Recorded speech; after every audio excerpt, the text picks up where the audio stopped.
자, 교재 423쪽에 사용검사로 되어 있죠. 자, 주택건설공사가 끝이 나면은 사업계획대로 제대로 공사했는지 검사를 하는 걸 뭐랍니까? 사용검사다 이라고 합니다. 자, 사용검사 및 검사권자 원칙. 사업 주체는 사업계획 승인을 받아 시행하는 주택건설사업 또는 대조성 사업이 완료될 경우에는 주택대지에 대하여 국토교통령이 정한 바에 따라 다음 주체입니다. 시장, 군수, 구청장.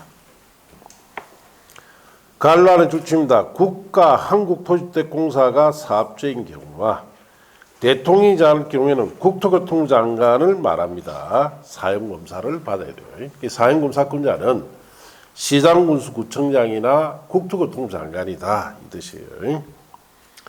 자, 그 밑에 공고별 사용검사라고 되어 있죠.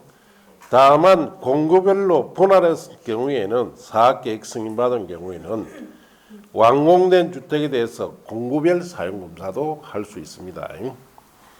동별 사용검사, 사업계획 승인 조건의 미이행 등 대통령이 정한 사유가 있을 때에는 공사가 완료된 주택에 대해서는 동별 사용검사도 할 수 있어요.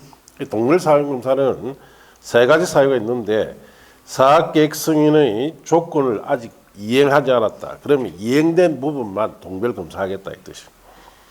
하나의 주택단지의 입주자를 분할 모집해서 전체 단지의 사용검사가 마치기 전에 입주가 필요할 때는 동별 사용검사 할 수 있다. 그런 뜻입니다. 자, 그렇게 하시고 그 다음 페이지에 사용검사 신청권자라 되어 있죠. 원칙은 자, 사업주체가 신청합니다. 이번에 예배라고 되어 있죠. 그 이하는 3사례 가서 보세요. 자, 내려가서 사용검사 절차. 사용검사는 사용검사를 할 때 다음 각고사항을 확인하는데 주택 또는 대지가 사업계획의 내용에 적합한지 여부. 이번에 자, 사용검사 받기 전까지 조치해야 할 하자를 조치 완료했는지 여부. 자, 이런 것을 검사한다 이렇게 하시고 그 다음 페이지에 양갈위원회 줄칩니다. 사용검사는 신청을 또 며칠 내야 됩니까? 15일 내에 합니다. 자, 그렇게 하십니다. 자, 사용검사 효과에 관한 거 다른 법률에 의한 의제는 버리시고 이번에 주택대지 사유나 5번 임시사용 승인 이하 내용은 다 3사례 가서 보세요.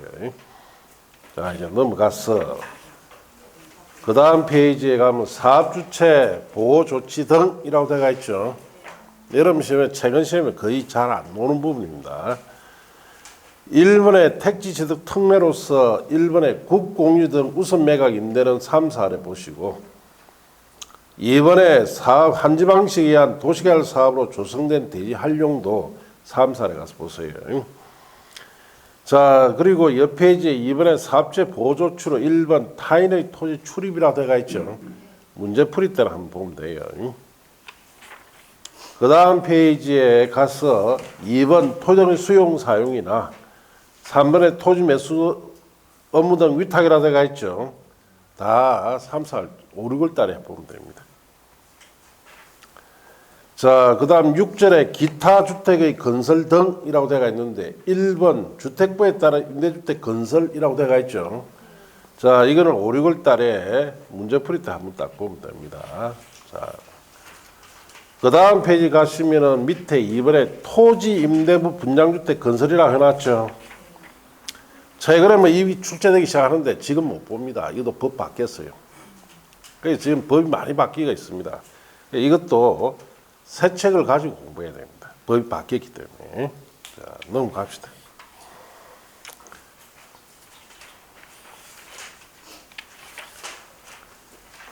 자, 그래서 뭐 지금 뭐 법이 뭐 워낙 지금 많이 바뀐 데다가 또 총선 끝나고 나면 또 바뀌겠죠. 또 바뀔 거예요. 그래서 지금 고민이 좀 큽니다. 예. 뭐 교재는 지금을 다 원고는 다 만들어 놨어요. 지금 인쇄하면 바로 인쇄해서 한 열흘 안에 책이 나오는데 문제는 책 노자 또 바뀔 것 같아요. 총선 4월 10일이죠. 끝나면 또 바뀔 수도 있으니까 어떻게 하나 지금 고민 중에 있습니다. 예? 어쨌든 총선 끝나면 뭐 어떤 결과에 있든 간에 좀 바뀔 겁니다. 또 법이. 이런 법이 많이 바뀌는 해는 시험이 좀 공법 같은 경우 수월하게 내줍니다. 왜냐? 자, 바뀌는 내용들은 출제를 좀 자제하고 기존 내용 있죠. 기존 내용에서 출제를 많이 하기 때문에 여러분 입장에서 좀 수월하다 이렇게 생각하시면 돼요. 예. 그러면 이제 올해 2차 같은 경우 공법 같은 경우 법이 많이 바뀌면은 좀 수월하게 낼 수밖에 없죠. 기존에 안 바뀐 거는 중심으로 내야 되니까. 대신에 이제 다른 과목이 어려워진다는 얘기예요. 그래서 뭐 중개사법도 까다로워질 수도 있고 공시세법 같은 경우에 특히 공시법 같은 경우 손 못 대게 낼 수도 있고, 예, 등기실무 같은 거 내면 손 못 댑니다. 세법에도 계산 문제 한 7문제 이렇게 돼버리면 손 못 대죠. 예. 자, 어찌 될지는 좀 지켜봐야 됩니다. 자, 이제 주택 자금으로 갑시다. 436쪽에. 주택 상한사채라고 되어 있죠. 자, 이 주택 상한사채는, 자, 주택으로 상환해주는 사채예요. 그래서,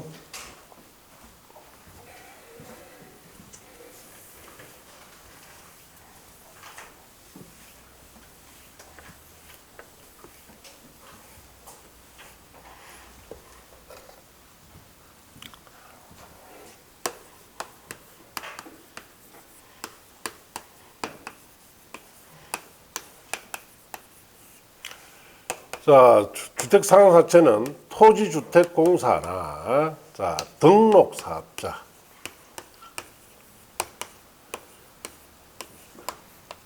자, 이 등록사업자가 주택 건설 자금을 조달하기 위해서 발행하는, 자, 사채를 주택 상한사채다 이렇게 합니다. 토지주택공사나 등록사업자가 주택건설 사업을 하려면 돈이 필요하죠. 그 자금을 조달하기 위해서 이 발행되는 사채예요. 예. 자, 이 주택상환사채는, 자, 나중에 상환을 할 때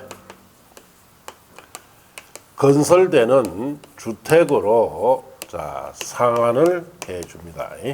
자, 그래서 이 사채를 가지고 있는 사람에게는 뭘로 상환해줘야 돼요? 주택으로 상환해줍니다. 그러면은 이 상한 사채로 가지고 주택을 분양받는 것이 일반적으로 분양받는 것보다 조금 헐습니다. 그런 이점이 있기 때문에 이 사채 발행을 해요. 그럼 사채 발행할 때 이 사채에 해당하는 금액만큼을, 자, 미리 납부하고 사채를 가지고 있다가 나중에 건설된 주택으로 받죠. 일반 분양보다 가격이 어떻다? 예, 저렴합니다. 그런 이점이 있기 때문에 이 사채를 발행해요. 자, 그래서 책에 보시면은 발행자라고 되어 있죠. 자, 줄칩니다. 한국토지주택공사와 등록사업자 줄칩니다. 대통령령으로 정한 바에 따라 주택으로 상한 사채를 발행할 수 있습니다. 자, 등록사업자의 발행 요건. 등록사업자는 자본금, 자산평가의 기술인력 등 대통령자는 다음 기준에, 자, 맞아야 등록사업자는 사채를 발행할 수 있는데 1, 2, 3 갈로 묶어보는데 법인으로서 자본금 5억 원 이상이 돼야 돼요.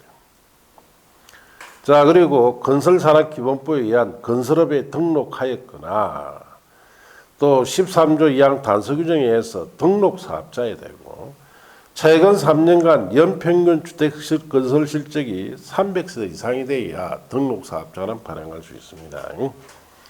자, 직업보증. 등록사업자는 줄칩니다. 등록사업자는 금융기관 주택도시보증공사에 보증을 받은 경우에만 발행합니다. 그 다음 페이지 발행규모. 줄칩니다. 등록사업자는 발행할 수 있는 주택상환사채 규모는 최근 3년간 연평균 주택건설수 이내로 발행해야 됩니다. 자, 그렇게 줄쳤어요. 그 옆에다 이렇게 씁니다. 자, 토지주택공사는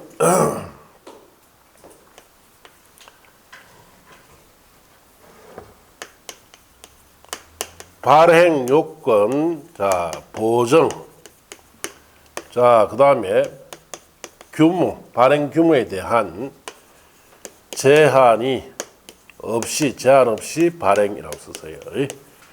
자, 한국토지주택공사는 발행 요건 갖출 필요도 없고, 보증을 받을 필요도 없고, 발행 규모에 대한 제한 없이 발행합니다.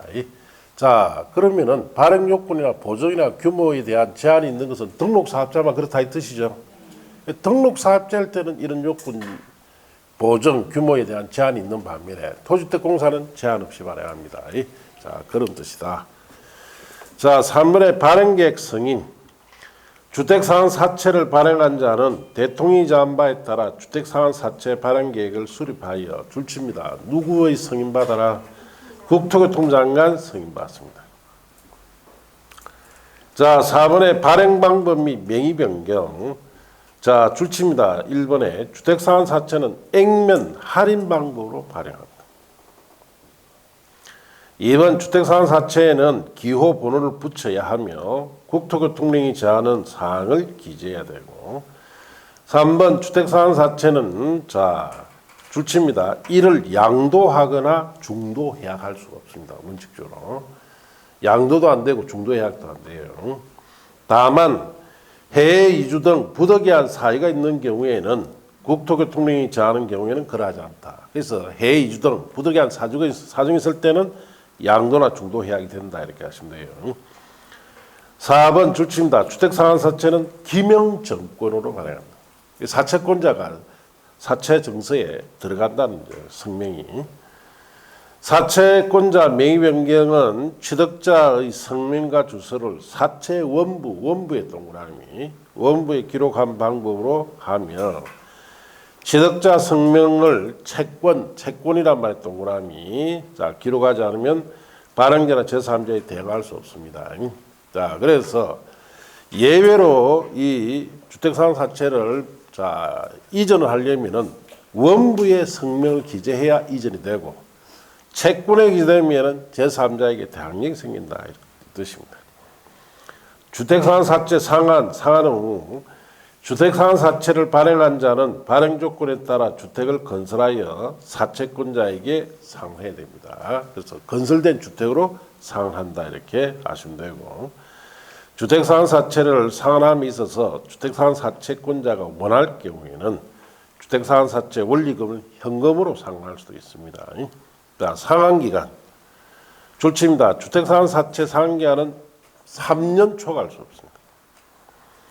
이 경우 상환기간은 주택상환 사채 발행일부터 주택공급계약 체결일까지 기간을 말합니다. 자, 중도상환. 자, 주택상환 사채는 양도나 중도 해가 안 된다 그랬죠. 다만 해외 이주 등 부득이한 사유가 있을 때는 예외로 가능한데, 자, 이건 위에도 또 나왔던 내용이죠. 자, 그렇게 하시면 되고, 그 다음 페이지에 6번에 주택상환 사채 효력과 준용복귀 등록 말소된 경우 채권의 효력 줄칩니다. 등록사업자가 등록이 말소된 경우에도 등록사업자가 발행한 주택상환 사채의 효력에는 영향을 미치지 않습니다. 자, 등록사업자가 등록이 말소되면은 등록사업자가 없어졌죠. 그런데도 그 사채는 효력이 유지한다는 뜻이에요. 왜 유지합니까? 여기 있잖아. 등록사업자는 보증받는다 그랬죠. 보증을 받았기 때문에 자 보증자가 책임지기 때문에 효력이 유지됩니다. 자, 그렇게 아시고. 준용법규. 주택상환 사채 발행에 관해서는 이 법에 규정된 것 외에는 상법상 사채 발행에 관한 규정을 적용한다. 이렇게 읽어보시면 돼요. 자, 그 밑에 참고 주택상환 사채 용도는 뭐 3, 4례 중에 보시고 2번 궁주택 사업 특별 해결하고 되어 있죠. 버리세요.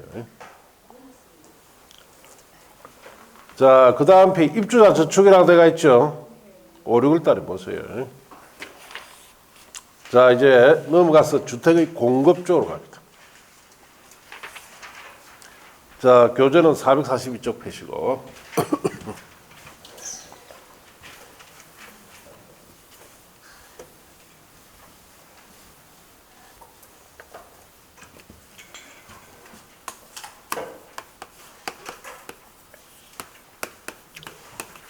자, 주택법에 따라 대량으로 건설된 주택을 공급을 한다. 이 공급을 한다는 것은 자, 분양주택은 분양을 한다는 것이고 임대주택은 임대를 한다 이 뜻이에요.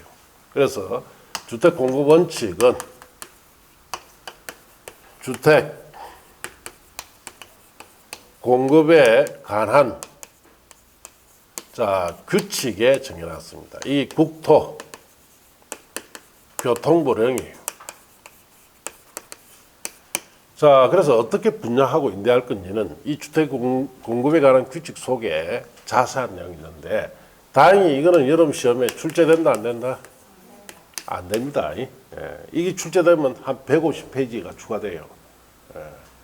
자, 이거는 워낙 자주 바뀌기 때문에 출제하기 곤란합니다. 자, 그러면은 주택법에서 주택 공급 쪽에서는 뭘 배우느냐? 주택을 공급하면서 첫째, 주택 가격 안정을 어떻게 할 건지, 그 다음에 주택에 대한 투기 방지를 어떻게 할 건지, 이거 중심으로만 배웁니다. 여기에 이제 한 두 문제 정도 출제가 돼요. 자, 그렇게 아시고. 그래서 이런 책에 보시면은, 주택 공급에 관련해 주택 공급에 관한 규칙이라고 해놨죠. 벽에 적합해라 뜻이죠. 규칙에 대한 내용은 없습니다.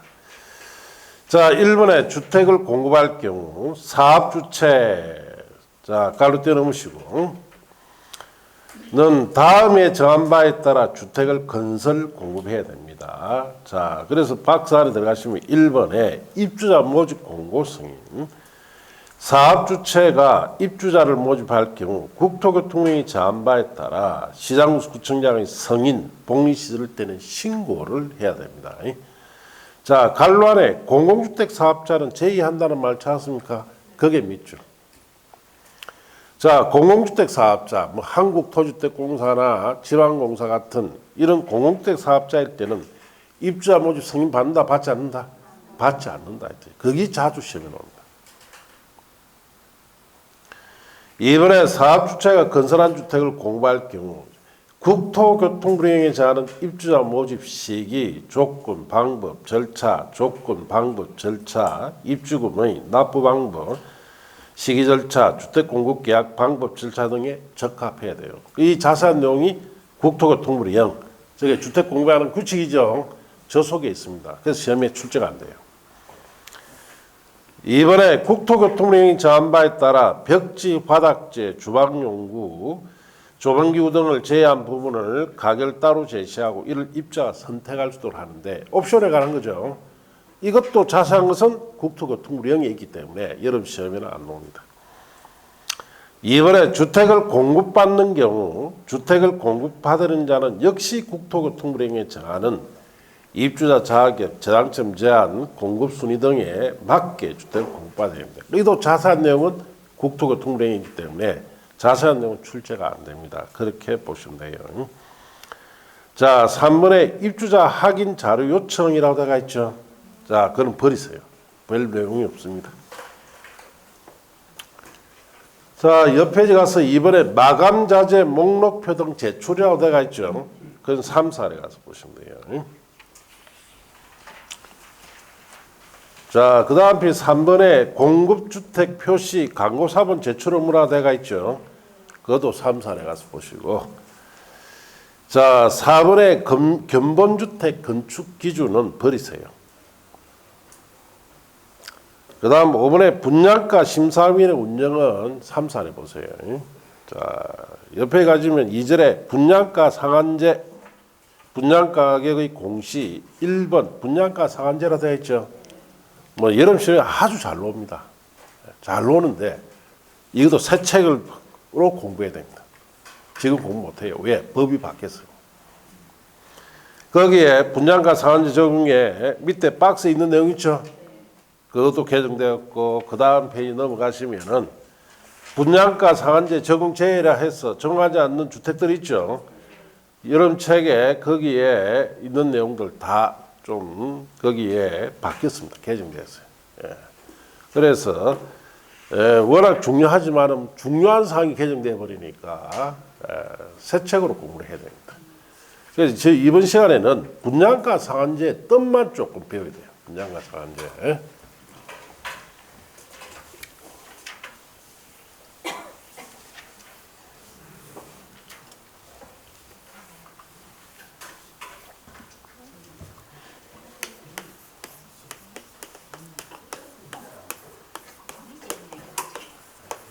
자, 분양가 상한제다라는 뜻은 좀 알고 있어야 돼요. 자, 분양가 상한제 무슨 뜻이냐? 일반에게 자 공급되는 공동주택의 분양 가격을 법에서 정한 가격 이하로 공급하는 제도를 뭐라 부른다? 분양가 상한제다 이렇게 합니다. 일반에 공급되는 공동주택, 여러분이 살고 있는 아파트 있죠? 아파트의 분양 가격을 어디서 정해주겠다? 법에서 정한 가격 이하로만 받아야 돼요. 공급해야 됩니다. 이 분양가 상한제인데 우리나라 같이 자본주의 국가에서는 자, 뭐 이 아파트 가격은 수요 공급에 따라 가격이 정해진 게 아니라 이거는 자본주의 경제 질서에 관한 법이 아니죠. 사회주의적 법입니다. 자, 그래서 이런 법이 만들어지게 됐던 이유는 그만큼 우리나라의 주택 가격, 특히 아파트 가격이 변동이 어떻다? 너무 심했다는 이야기예요. 그러다 보니까 결국은 이런 분양가 상한제 같은 사회주의 법을 도입을 해서 규제를 하려고 하는데, 자, 여러분이 아셔야 될 것이, 자, 이 분양가 상한제는 누가 도입을 했느냐? 옛날에 노무현 대통령 시절에 이걸 도입합니다. 그래서 노무현 대통령 시절에 자, 이때 취임을 하고 서울에 자, 오래된 그 아파트 가격이죠. 이때는 전부 다 재개발, 재건축 대상이에요. 예. 뭐 34평짜리 아파트가 서울에서 3억에서 5억 정도 거래됐습니다. 그럼 우리 울산에는 1억 정도예요. 1억 정도. 예. 그러다가 자 임기 말에 이 가격이 얼마나 오르냐? 14억 이상으로 올라. 예. 그러니까 이때는 대출을 어떻게 내주느냐? 이 아파트 대출을 10억까지 내줍니다. 10억까지. 3억짜리 10억 대출 내준 나라는 지구상에 우리나라밖에 없습니다. 3억짜리를 10억을 내줘요. 예. 미쳤죠. 예. 이 양반은 뭐 했냐? 내가 하는 이야기야. 주택정책 엉망을 했어요. 이렇게 가격이 치올라 버렸어요. 예. 그러다 보니까 자 자고 나면 오르죠. 자고 나면 오르니까 추가 대출 나다가 보니까 3억짜리가 9억, 10억까지 대출 나가버립니다. 자, 이러다니까 이제 난리가 난 거예요, 나라가. 예. 자, 그래서, 자, 이 오래된 기존 주택의 가격을 통제하기 위해서 종합부동산세를 도입을 했고, 새 아파트 분양가를 통제하기 위해서 만든 게 뭐다? 분양가 상한제. 그러니까 이때 당시에 분양가 상한제 발표된 금액이 얼마냐? 서울시에 34평짜리 같은 경우에 자 분양가 상한제로 평당 1,000만 원입니다. 1,000만 원.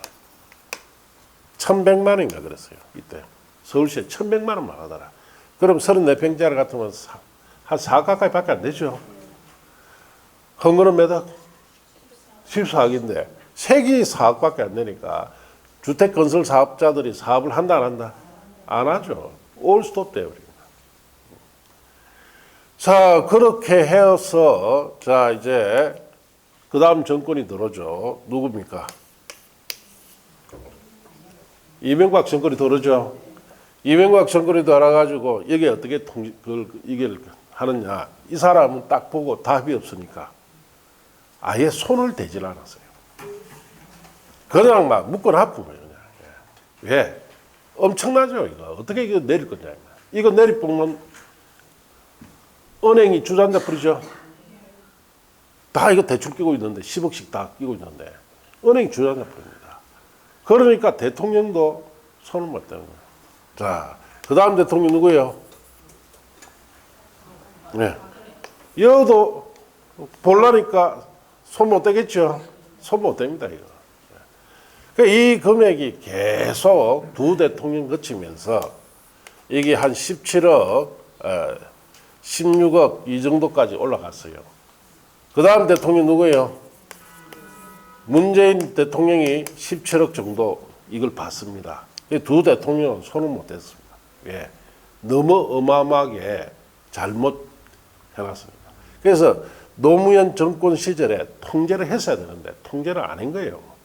그러니까 이제 이 고삐 풀린 망나니처럼 날뛰는 거예요, 주택가격이. 자, 그러면 이 문재인 정권 들어가지고, 자, 이 사람이 현 정책이 소득 분배 정책이죠. 이거 손대기 힘드니까, 그러면은 세금이나 많이 걷자. 그래서 아예 분양가 상한제를 더 적용시켜 버립니다. 더 적용시켜서 아파트, 새 아파트 서울에 공급이 안 되다 보니까 기존 아파트 가격이 어떻다? 폭등하죠. 그래서 이 양반 임기 끝날 때 얼마 했습니까? 예. 이 양반이 20매덕을 올려버렸어요. 그리고 세금 폭탄 때려버렸죠. 예. 자, 그러다 보니까 아직까지 이 분양가 상한제가 이런 역사 과정에서 남아있는 거예요. 자, 그래서 여러분이 아셔야 될 것이 뭐냐면 이런 거는 뭐 필요 없고 분양가 상한제는 장점이 있고 단점이 있어요. 그래서 장점은 단기에 주택 가격을 안정시키는 장점이 있습니다. 단기에. 1년 안에, 1년이나 2년 정도 안에 주택 가격을 안정시키는 장점이 있으니까 학자들이 이거 오래 쓰시면 절대로 안 된다. 그냥 한 1, 2년 안에 쓰다가 딱 가격대 안정되면 없애라 했는데 지금 몇 년 썼지? 20년 넘도록 유지돼 버렸죠. 그러니까 이게 이 분양가 상한제는 장기로 오래 쓰면은 신규 주택 공급이 어찌 됩니까? 차단돼 버리죠. 왜? 아파트 건설 안 하니까. 그러면은 기존의 주택 가격이 어떤 현상이 나타납니까? 폭등하는 현상입니다. 결국은 문재인 정권 때 폭등하는 문제가 생겨버린 거예요. 자, 그래서 지금은 이제 돌이킬 수 있느냐? 없습니다. 지금 이 40억짜리 하는 거, 이거 갑자기 10억으로 내릴까요? 은행 다 주저앉아 버립니다. 못 내려요. 결국은 정치하는 사람들이 아무 개념 없이 정치하다 보니까 이런 문제가 불거지고 결국은 이 주택 가격을 안정시키려면 장기적인 노력이 필요합니다. 수십 년간의 노력. 이 가격을 서서히 빼야 되죠. 서서히 빼야 돼요. 서서히 빼고 우리나라의 경제에 타격을 안 주도록 해가면서 서서히 가격 안정시키는 방법밖에 없습니다. 지금은. 예. 자, 그러려면은 이 분양가 상한제를 계속 둬야 됩니까? 없애야 됩니까? 없애야 되죠.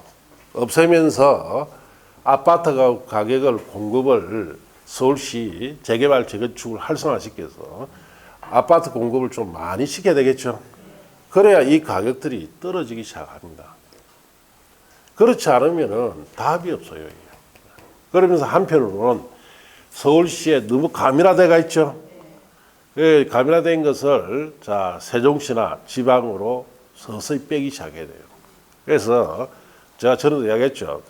대학교부터 빼라 이 말. 대학교부터 제일 빼기 쉬워요. 서울대학부터 강원도 홍천군으로 보내라. 그러면은 서서히 수요가 줄죠. 줄면은 서울시의 아파트 가격이 거품이 어떻습니까? 빠집니다. 이거는 어느 대통령, 어느 정당에서 어느 대통령 나와도 이 꼭 지켜야 돼요. 안 그러면 영원히 돌이킬 수가 없어집니다. 자, 지금 이 상태다. 이거. 그래서 이걸 너무 오랫동안 20여 년 동안 이 제도를 쓰는 바람에 장점보다는 단점이 확 부과되어 버렸어요. 자, 이게 분양가 상한제예요. 그래서 분양가 상한제라는 것은 이런 뜻이다 이렇게 하시고, 지금은 법이 바뀌어서 중요한 사항이 지금 법 바뀌었어요. 그 적용대 상적 있죠. 지금 공공택지라고 되어 있죠. 공공택지는 당연히 적용되는데 서울에 공공택지가 있습니까 없습니까? 없죠. 그럼 이번에 보시면 공공택지 외 택지라고 되어 있죠. 이 민간택지입니다. 자, 이 민간택지에는 지금 1, 2, 3 세 가지로 이렇게 적용하도록 되어 있는데 이게 법이 바뀌어 버렸어요. 자, 그 중요한 것이 바뀌었고, 그 다음 페이지 분양가 상한제 적용 제지역이라고 되어 있죠. 자, 거기에도 법이 바뀌어 버렸어요. 그래서 바뀐 내용을 가지고 공부하는 게 낫습니다. 자, 그렇게 아시고, 그 외의 거는 다 우리가 교재에 새 책을 가지고 공부해야 됩니다. 그리고 449쪽 보시면은 분양가 상한제 정주택의 입주자 거주 의무라고 되어 있죠. 이게 뭐냐? 분양가 상한제 정주택을 싸게 공급받았습니다. 그러면은 자, 일정 기간 5년 범위 안에 이주 못해요. 이주하려면은 자, 한국토지택공사 같은데 매입을 신청해서 팔고 나가야 됩니다. 읽어보시면은 다음 각호 어느 하나에 해당한 주택의 거주 의무자는 해당 주택의 최초 입주 가능부터 5년 이내 범위에서 해당 주택의 분양 가격과 국토교통부 장관이 고시하는 방법으로 결정된 인근지역 주택 매매 가격의 비율에 따라 거주 의무 기간 동안 계속해서 해당 주택에 거주해야 한다라고 되어 있죠. 그 박스 안에 보시면 사업주체가 수도권에 건설을 공급하는 분양가 상한제 정주택은 반드시 거주해야 돼요. 5년 범위 안에. 어떻게? 그 밑에 거주 의무 기간이라 되어 있죠. 자, 수도권에 공급되는 분양가 상한제가 자, 그제 분양가격이 인근지역 주택 매매 가격의 80% 미만일 때는 공공택지일 때는 몇 년? 5년. 외택지일 때는 3년간 거주해야 돼요. 서울시 같은 공택지 없다 그랬죠. 3년 정도 거주해야 돼요. 80% 이상 100% 미만일 때 분양가격이 있어. 자, 공공택지는 3년, 공택지 외택지는 2년 동안 거주해야 되는데, 자, 이런 내용들도 좀 개정 사항이 지금 돼가 있습니다. 왜 앞에 분양가 상한제 적용지역과 제대상 건축물 있죠. 거기 바뀌니까 이것도 같이 바뀔 가능성이 높아요. 그래서 뭐 뜻은 이렇다 생각하시고 지금 공부 안 하는 게 좋습니다. 자, 아시겠습니까? 네. 뭐 다 지금 바뀔 대상이니까 지금 뭐 공부하는 건 큰 의미가 없습니다. 넘어갑시다 그냥. 자, 452쪽까지 넘어왔습니까?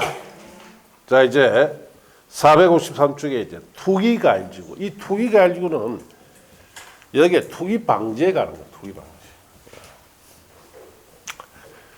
자, 봅시다.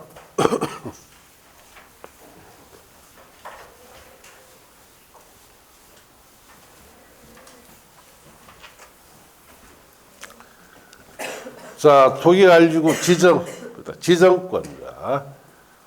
국토교통부 장관이 투기가일지구를 지정하거나 해제할 경우 미리 자, 시도지사의 의견을 듣고 그 의견에 대한 검토 회신을 해야 하며, 시도지사가 투기가일지구를 지정하거나 해제할 때는 국토교통부 장관과 협의해서 정하는데, 자, 국토교통부 장관 줄치시고 투기가일지구 지정 해제할 경우 줄칩니다. 미리 시도지사에 뭘 들어야 된다?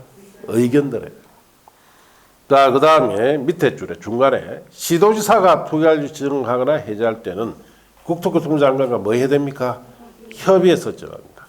그럼 투기가일지구라는 건 뭐냐? 자, 이런 겁니다. 자, 여기에 우리 동구도 있고, 자, 여기에 뭐 서구도 있고, 여기 북구도 있고, 여기 중구도 있고, 이렇습니다. 예. 그러면은, 자, 여기 서구에 여기에 지금 투기가 있어요. 자, 여기 투기가 좀 심하다. 그러면은, 여기에다가 뭘 지정하느냐? 투기 과열 지구를 지정합니다. 자, 이 투기가 성행할 때 딱 지정합니다. 자, 그러면은, 그럼 이 주변 지역 있죠? 주변 지역에 는 뭐 또 지정하느냐? 조정 대상 지역을 지정합니다. 자, 이거는 투기가 주택 거래가 과열돼 있거나 과열될 우려가 있을 때 조정상 지역을 지정합니다. 그래서 우리나라는 주택 투기 방지하기 위해서 이중으로 규제를 해요. 그래서 자, 여기 지금 집중적으로 투기가 있는 곳에는 뭐 정해버립니까? 투기 관리 지정하고 그 주변 지역에 뭐 정해요? 조정상 지역에서 이중으로 투기를 방지합니다. 그러다 보면 이게 이중으로 지정되면은 거래를 한다 못한다? 아예 거래가 없습니다. 아예 거래 없습니다. 그래서 이게 2017년도에 8월 2일 날에 문재인이가 대통령으로 들어서면서 이거 발표됐던 정책이에요. 이거 딱 정책해서 자, 이중으로 이렇게 거래 못하도록 묶어버리니까 전국에 있는 모든 주택거래가 일시에 뭐가 됩니까? 중단됐죠. 그때부터 중개사들 문 많이 닫았어요. 네. 그러다 보니까 거래 자체가 아예 없게 만듭니다. 네. 이 두 가지를 통해서 지금 투기를 막고 있다. 그래서 투기관리주는 지금 당장 투기가 심할 때 지정하는 거고, 조정상지역은 과열되거나 주택의 거래가 과열되거나 뭐 우려가 있을 때도 같이 지정합니다. 자, 그런 차이점. 둘 다 비슷한 제도예요. 자, 거기에 이번에 투기관리지구 지정 단위라고 되어 있죠. 투기관리지구는 줄칩니다. 시군구 또는 읍면동 지역 단위로 지정하되, 자, 그까지만 줄치고 택지개발지구 해당 지역 여건을 고려하여 지정 단위를 조정할 수 있습니다. 자, 그래서 그 말이 무슨 말이냐? 자, 투기관리지구를 지정할 때는 자, 예를 들어서 여기에 투기가 있다 하면 이 서구 있죠? 전체 단위를 지정해버려요. 자, 그러니까 여기에 투기 없는 무슨 동, 이 A동이고 있고 여기에 B동도 있고 자, 여기에 투기가 있는 C동도 있는데 C동만 지정하면 될 건데 A동이나 B동 같은 데도 같이 지정해버리니까 옛날에는 시군구 단위를 지정했어요. 그러고 보니까 여기에 있는 사람들이 자, 자기는 이사를 가야 되는데 집 팔린다 안 팔린다? 안 팔리죠.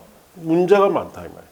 자, 그렇게 해서 자, 여러 가지 진정을 많이 했어요. 정부에다가. 그래서 법을 바꿨죠. 자, 이제는 시군구 단위가 아니고 무슨 등으로 읍, 면, 동 단위로 지정합니다. 그럼 이제 이 동만 딱 지정할 수 있도록 이렇게 바꾼 거예요. 자, 그 다음에 3번에 투기관리지구 지정기준. 자, 줄칩니다. 투기관리지구는 해당 지역의 주택가격 상승률이 물가 상승률보다 현저히 높은 지역이에요. 자, 그러면 주택에 대한 투기가 굉장히 심하다 이 뜻이죠. 그 지역의 청약 경쟁률, 주택가격, 주택보급률 등 주택공급계획 등과 지역의 주택시장 여건 등을 고려했을 때 주택에 대한 투기가 성행하고 있거나 성행할 우려가 있는 지역 중 대통령이 제안하는 다음 기준을 충족하는 곳이어야 되는데, 자, 박스 안에 들어가시면 투기관리지구를 지정할 수 있는 곳은 1번 투기관리지구 지정 직전부터 소급해서 주택 공급이 있었던 2개월, 거기 동그라미 2개월 동안 해당 지역에 공급되는 주택의 월평균 청약 경쟁률이 모두 줄칩니다. 5대1을 초과했거나 또 줄칩니다. 공유주택 규모 주택의 월평균 청약 경률이 모두 10대 1을 초과한 것. 이럴 때 투기관리를 정합니다. 그럼 이거는 지금 투기가 심하다는 뜻이죠. 자, 이번에 다음 항목에 해당하는 곳으로 주택 공급이 위축될 우려가 있는 곳으로서 1번 투기가일지구 지정 직전으로의 주택 줄침이다. 주택 분양 실적이 전달보다 30% 이상 감소했습니다. 분양 실적이 30% 이상 감소했다면, 자, 주택 공급이 안 된다는 뜻이죠. 그러면은 기존 주택에 대한 투기가 늘 수가 있기 때문에, 자, 지정한다는 뜻이죠. 2번 사업계획 승인 건수나 건축가 건수가 갈로 띄어넘치고 직전년보다 줄칩니다. 급격하게 어떻게 됐다? 감소했다. 그래서 주택 공급이 확 줄었다는 뜻이에요. 그럼 투기가 일어날 수 있죠. 3번에 신도시 개발이나 주택의 전매행위 성행 등 투기 및 주거 불안의 우려가 있는 곳으로서 1번에 해당 지역에 속하는 시도주택 보급률이 전국 평균 이하였던 거예요. 자, 주택 보급률이 전국 평균 이하라면은 유독 그 지역은 주택 보급이 된다 안 된다? 안 되기 때문에 투기가 일어난다는 뜻이에요. 이번에 해당 지역에 속하는 시도 자가주택 비율이 전국 평균 이하였던 거라니. 자, 자가주택 비율이 전국 평균 이하라면 거기 곳은 자가주택 가지고 있는 사람들이 적다는 뜻이죠. 그 투기가 일어난다 이 뜻이에요. 3번 해당 지역의 분양주택 갈로 띄어넘으시고 의 수가 입주자 주택 가입한 사람으로서 국토교통부이 제한 사람 수보다 줄칩니다. 현저히 적은 곳. 자, 그러면은 자, 분양주택 수가 입주자 저축 가입한 사람보다 훨씬 적다면은 그만큼 수요는 많은데 공급이 작다는 뜻이죠. 그래서 투기를 한다. 그래서 여기는 뭐 이하, 감소, 현저히 적은 이런 말 했죠. 이런 걸 시험에 내요. 그런 걸 주의해야 됩니다. 자, 넘어가서 그 다음 페이지 지정 절차 1번 심의. 국토교통부 장관 시도지사는 주택 그 가격의 안정을 위해서 필요할 경우에 일정한 지역을 주정책 심의위원회 심의 거쳐 투기가일지구로 지정하거나 해제할 수 있습니다. 이 경우 투기가일지구는 지정 목적 달성할 수 있는 최소한의 범위로 자 지정해야 됩니다. 공고 및 통보 그냥 읽고 합시다. 국토교통부 장관 또는 시도지사는 투기가일지구를 지정하였을 때 지체 없이 이를 공고하고 국토교통부 장관은 투기가일지구를 관할하는 특별자치시장, 특별자치도지사 시장구청장에게 시도지사는 투기가일지구 관할하는 시장구청장에게 각각 공고 내용을 통보한다. 읽으면 돼요. 이번에 투기가일지구 재검토와 해제는 3, 4조에 보시고 자 이제 옆 페이지 가시면 4절에 조정대상적. 자 조정대상적은 지정권자는 줄칩니다. 국토교통부 장관이 지정합니다. 대통령이 정하는 기준을 충족한 지역을 주정책 심의위원회 심의 거쳐 조정대상 지역으로 정할 수 있습니다. 자, 조정상 지역의 구분과 지정 기준. 조정상 지역은 두 가지예요. 과열 지역이 있고 그 다음 페이지 보시면 위축 지역이라 되어 있죠. 위축 지역은 지금 대한민국에 정된 곳 없습니다. 과열 지역 중심으로 정되어 있는데 자, 가열적 봅시다. 주택가격 청약 경쟁률 분양권 전매량 및 주택 보급률 등을 고려했을 때 주택 분양 등이 과열되어 있거나 과열될 우려가 있는 지역. 자, 이 과열 지역은 자, 거기에 과열되어 있거나 과열될 우려가 있을 때 정한다는 뜻이에요. 그 지정 목적 달성할 수 있는 최소한의 범위에서 줄칩니다. 시군구 읍면동 지역 단위로 정합니다. 그래서 조정상지역도 과열지역일 때는 시군구 읍면동 단위까지 정할 수 있어요.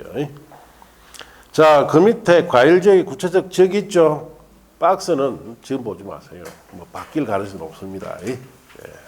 자, 이제 그 다음 위축지역은 주택가격, 주택거래량, 미분양 주택수, 주택보급률 등을 고려하여 주택의 분양, 매매 등 거래가 위축되어 있거나 위축될 우려가 있을 때 정하는데 지금 현재 대한민국에 정된 곳이 한 곳도 없습니다. 위축지역이 있습니까? 없어요, 대한민국에. 자, 그 박스도 지금 보시면 안 돼요. 바뀔 가능성이 높습니다. 자, 3번의 지정 절차나 그 밑에 조정상적 해제 및 재검토는 3, 4에 가서 보세요. 자, 그 다음 페이지 넘어가면은 5절에 주택의 전매행위 제한 등이라고 되어 있죠. 자, 이제 자, 여기도 사실 법이 또 바뀌었습니다. 공급종은 거의 다 바뀌었다 보면 돼요. 자, 잠시 쉬었다가 어떤 뜻인지 설명을 하고 넘어가야 되니까 잠시 쉬었다 합시다.